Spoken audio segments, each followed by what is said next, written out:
for starting with a touchy-feely type of question, but there was so much scrutiny and so much emotion involved with this draft with the first pick.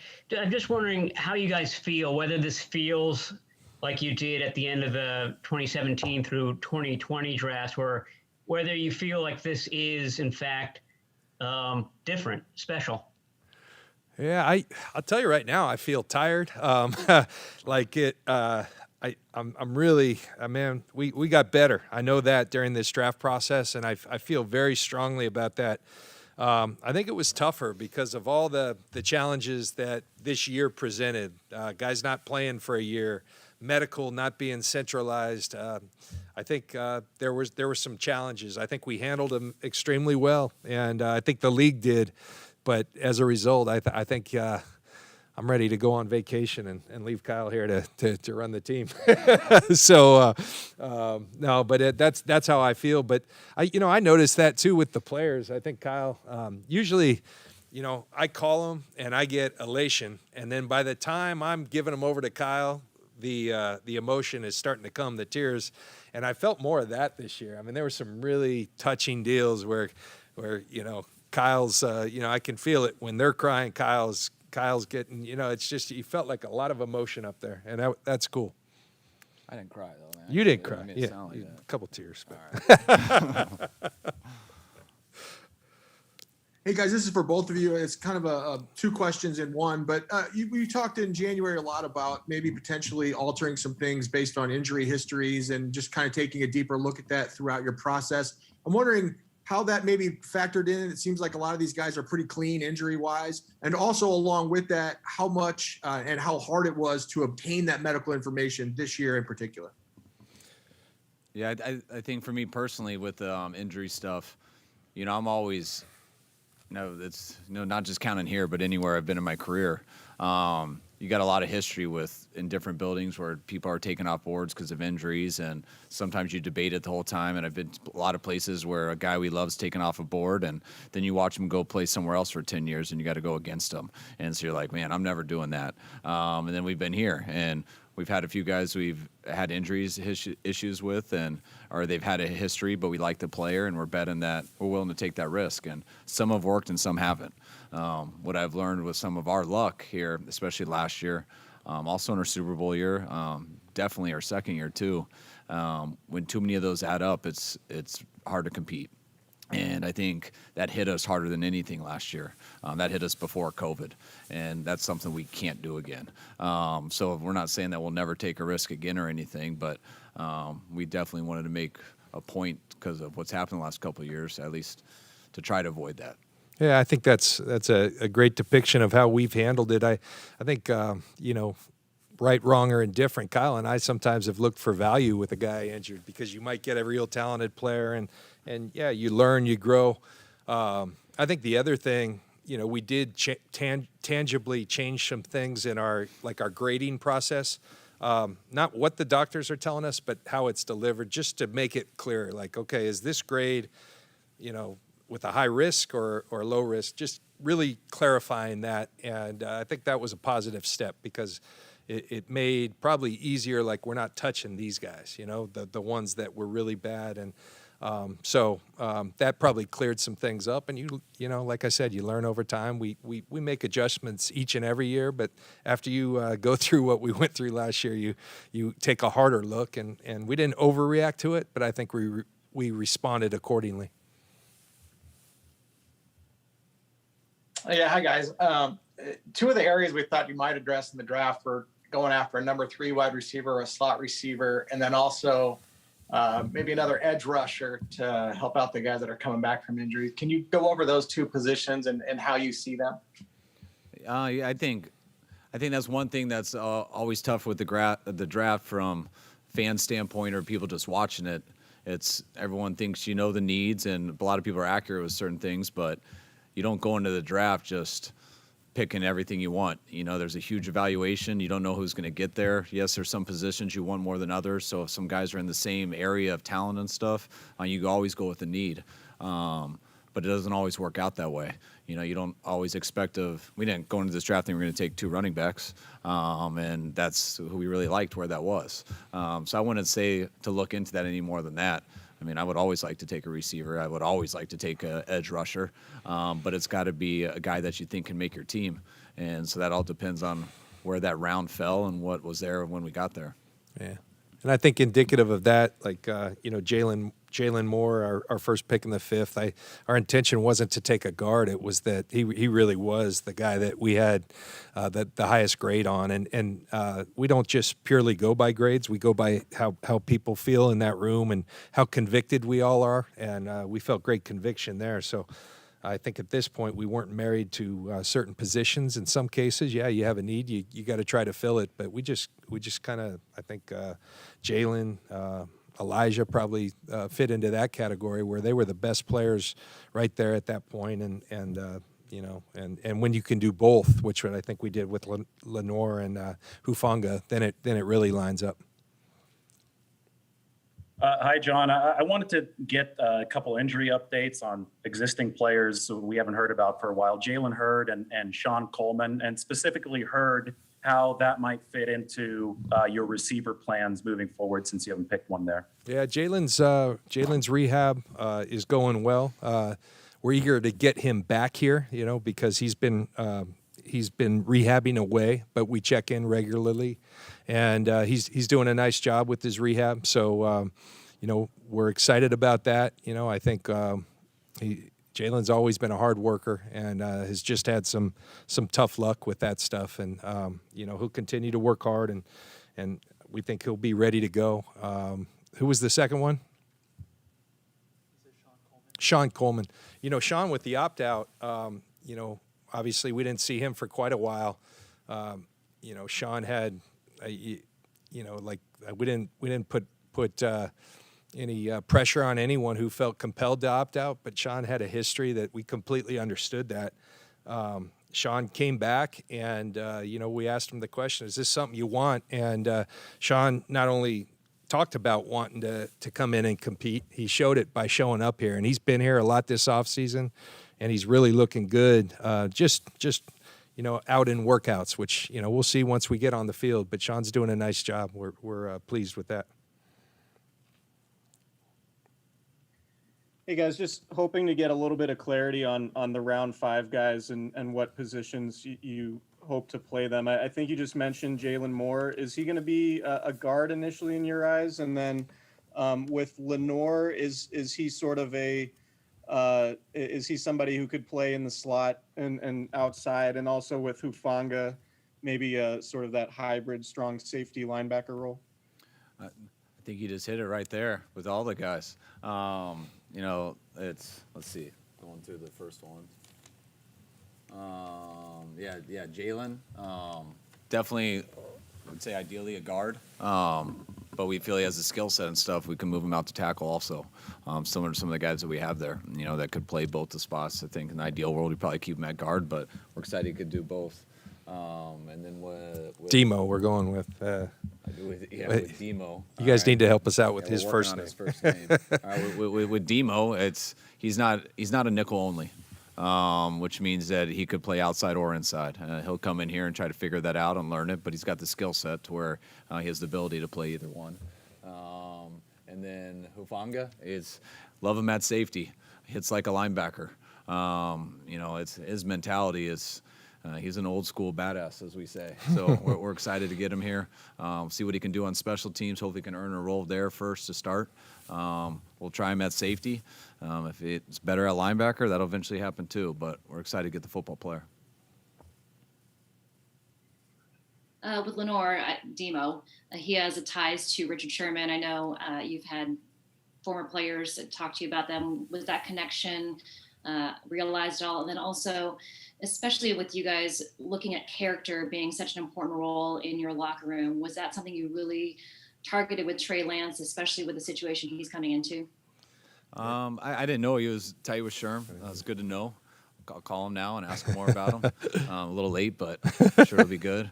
And no, it doesn't go into, all our guys' character is a big decision about. It starts with what we think, what we see on tape, and then you want to know what you're bringing to your place, whether that makes you believe he's going to get better than what you see on tape or worse, and then also whether he's going to fit in and be a good part of the Niners, a good part of our team. When you ask about Trey on that, I mean, it started with the tape, and then you get to know the guy and you love the guy. But it always goes back to the tape. You know, I'm not going to go with the guy because he might have the most friends in the locker room or anything.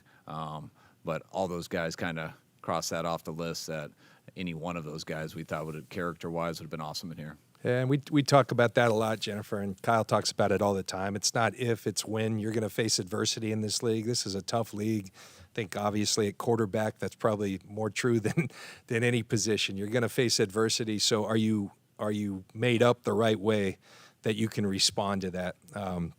That's very important to us, and it's very important to us with all our players, the spirit, we call it. You know, first of all, do you love this game? Because you better, because it is hard.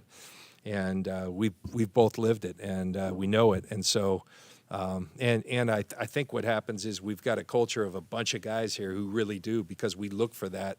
So you stand out like a sore thumb when you don't. And so I think we continue to refine that. We look for guys that very dependable, and when you do that, I think you do better when the tough times hit, and tough times do hit. Like you might get moved to Arizona in the middle of a season, and you might experience a lot of injuries. Those are just tangible examples, and so you have to have guys that are equipped to handle it, and we put a lot of stock in that. But obviously, like Kyle said, it always starts with the tape.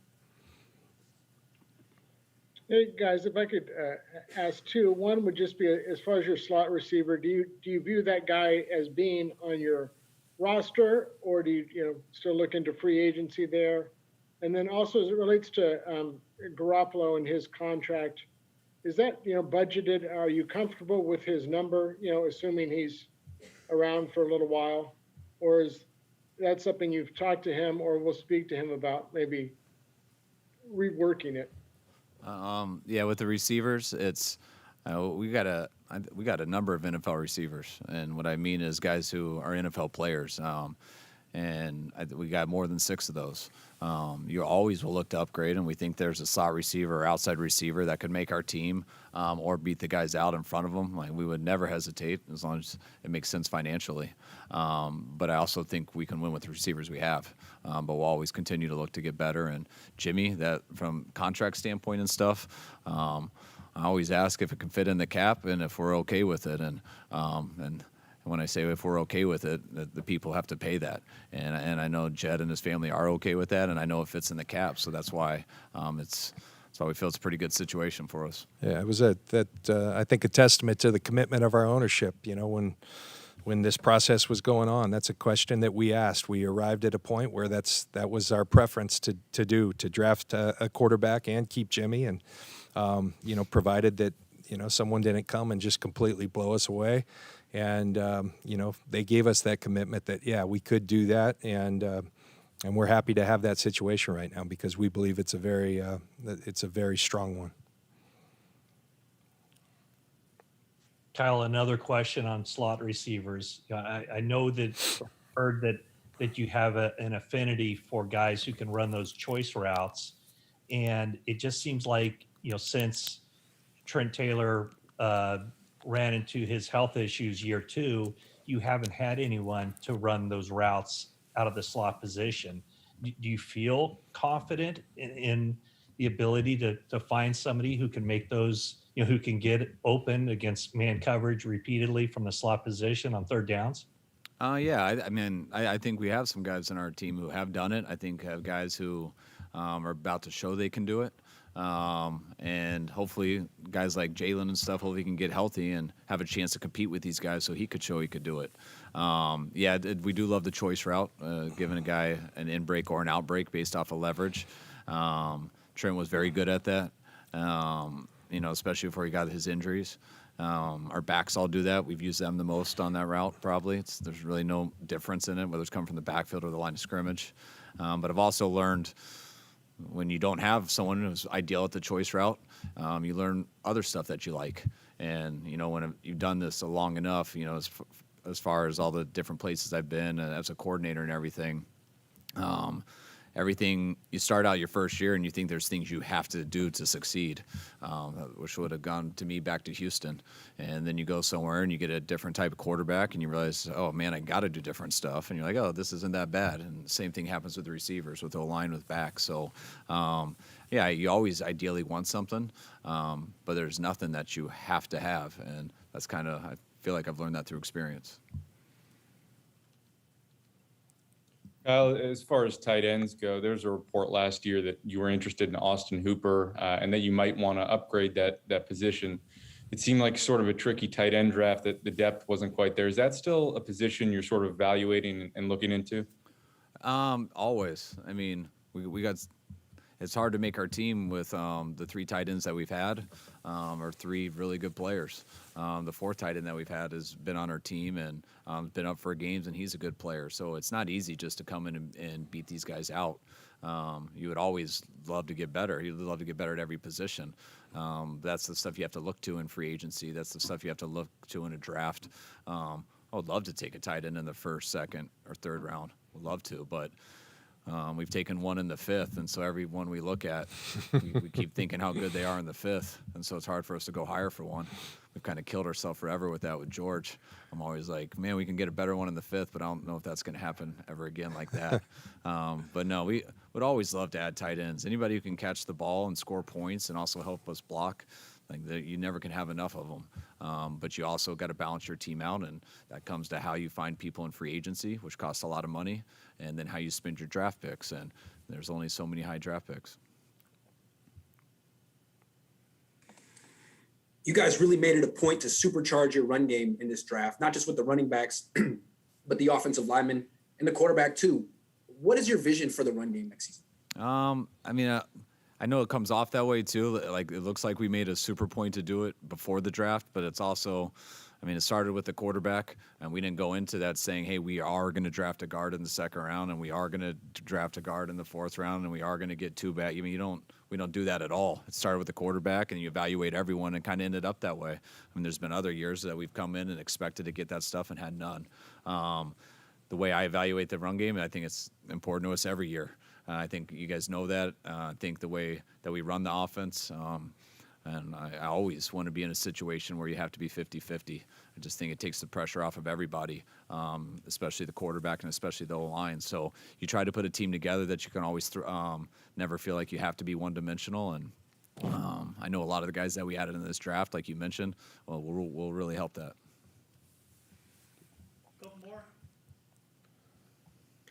You guys have leaned on Bobby Turner in the past to find you some gems after the draft, and he gets 2 picks this year. I'm just wondering what his reaction was like, how he was doing throughout this draft.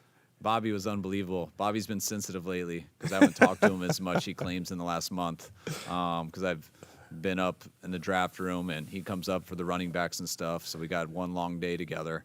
And he keeps telling me how I've changed because I don't come down to his office much in the last month. And today he forgave me for it.